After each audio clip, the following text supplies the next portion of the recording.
Now, the move to 3.5 hectares and suggestion for Thame and other market towns that we view the current allocations as a minimum is absolutely welcome, but I still don't feel it's been given the against the full background of where we are since the plan period began.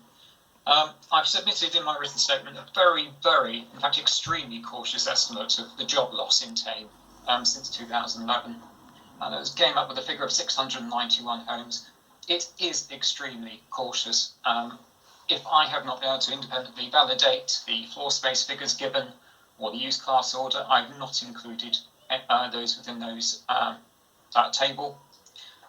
It also doesn't include some small sites that basically I think alone would add to another 50 to 100 jobs lost. Now, when standing back and look at this as a town council, logically thinks 691 jobs, how can we get those back? How much land are we going to need? We have a reasonably specific mix in Thame. We lead not in offices, but actually in industry, assembly and distribution. It's relatively unusual, perhaps, these days for a small market town. Service industry, service sector, of course, in the town centre very strong.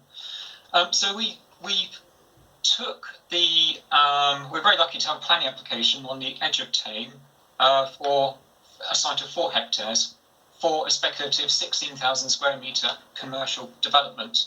And the reason that was fortunate is because it's given an independent assessment of roughly, bearing in mind our mix of industry and distribution, etc., how much in this modern era, how many jobs a site like that would yield.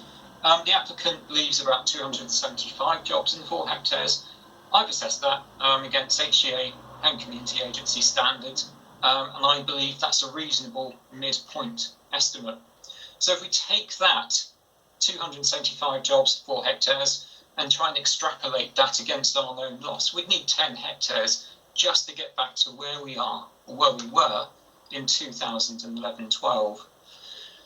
That document, the application was supported by an assessment by Savills, and they noted that between 2011-17, Thame gained 23% in terms of the number of houses available, but lost 11% in terms of jobs availability.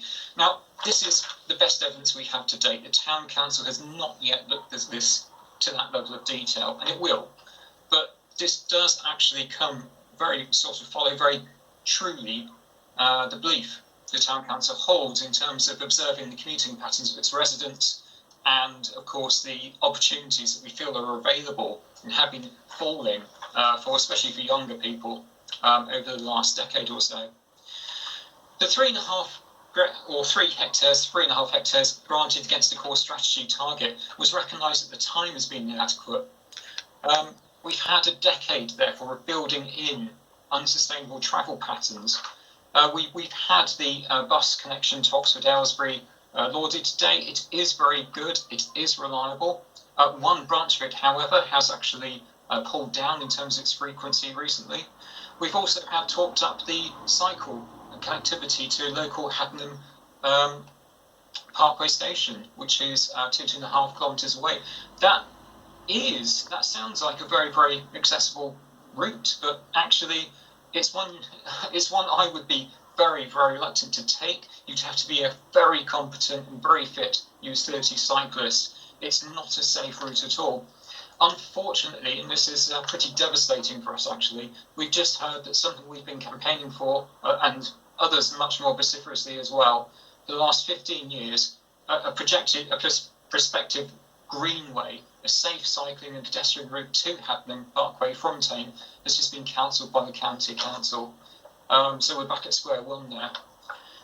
Against this background, as we've mentioned, we have a considerable demand, and if you have no questions, sir, I'd like to hand over to Councillor Dyer so he can speak. I'm happy, but I'm also conscious that Mr. Brown of Savills wants to speak, but as Mr. Dyer is following on from what you've said, we'll hear from him first. So, Mr. Dyer, thank you.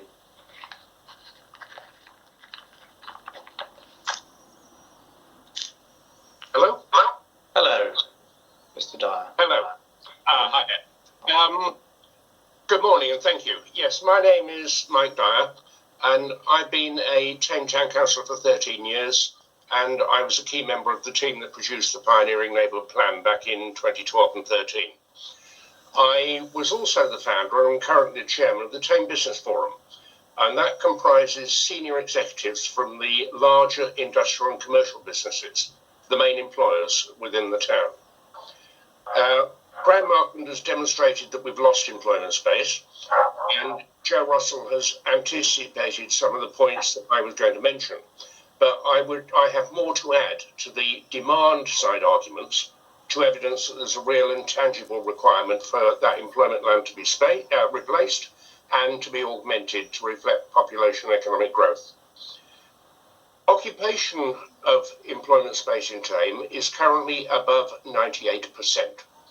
The District Council's own employment land review targets 8% available space to allow for normal churn. As a consequence, Tame has lost businesses who've had to relocate elsewhere to meet their changing needs.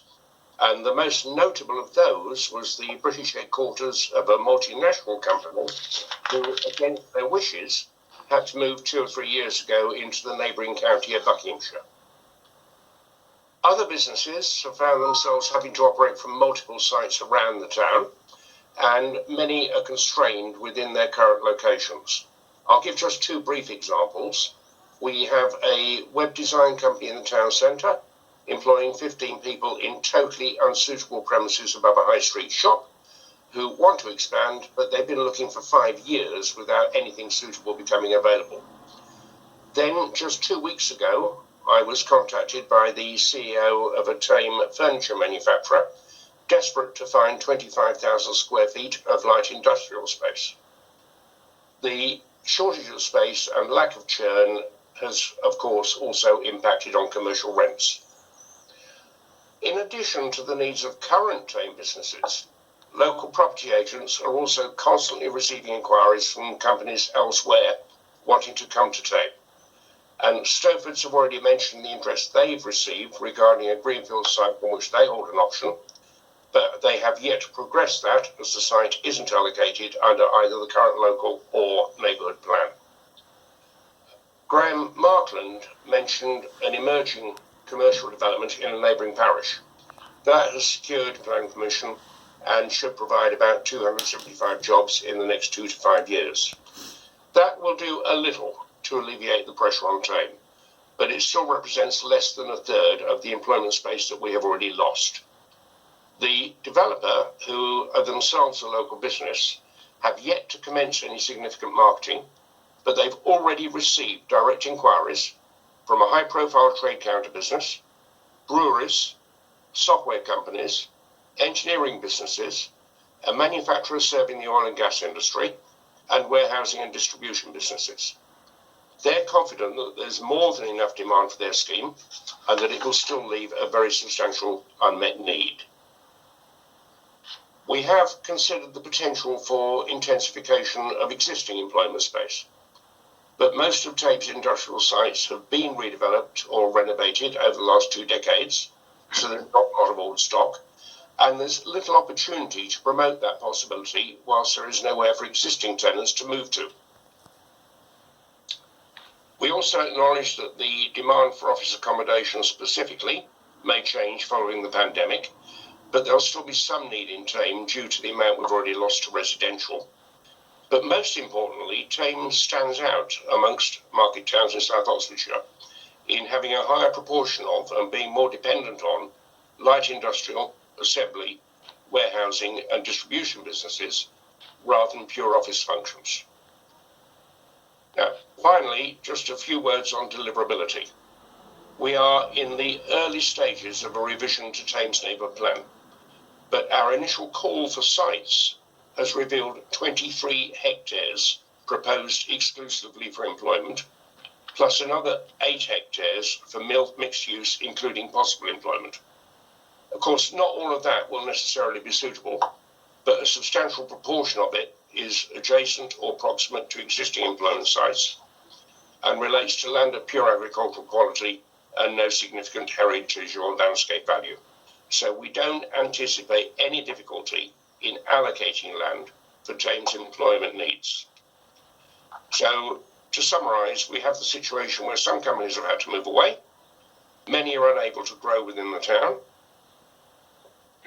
Others are forced to operate from multiple sites. Potential new employers can't get a foothold in the town, and new residents are having to commute further afield.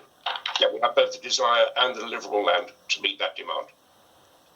Thank you.